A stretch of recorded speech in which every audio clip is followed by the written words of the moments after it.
to actually time the gap. Now there is the SL63 AMG.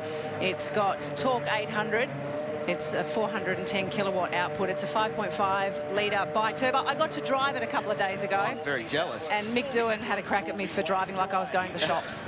410 kilowatts. That's almost V8 supercar power. I know, and this is a car, literally, they just pulled the Rego label off. I think Mick Doohan unscrewed the Rego label off, and he drives it like he stole it, and it's such an impressive bit of kit for what is a road car, and he's been going around pretty quick. I think the only difference between going a little bit quicker than the V8 supercar is probably the fact that it's on road tyres, not proper racing tyres.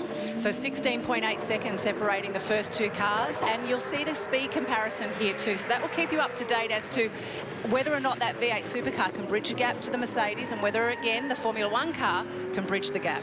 So the biggest difference in speed, I guess, between the V8 supercar and the Formula One, for example, is the power and the weight. So, and the aerodynamics on the Formula One car is staggering. It's got so much more grip and corner speed through all the slower corners, and that's where it really will catch that car of Casey Stoner. But the peak speeds as well. The peak speed of the Formula One car is nearing 285, 290 kilometres an hour.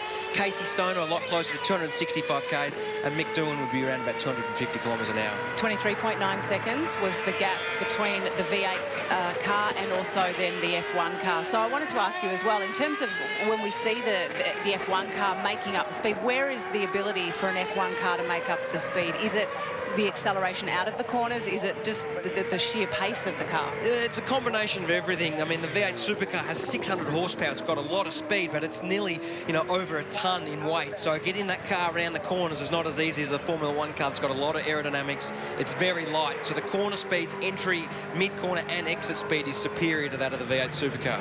So there's Mick Doohan out of that fast chicane around the back of the circuit. So many great scenes there over the years at Albert Park. There's Casey Stoner, so you can see the gap closing in.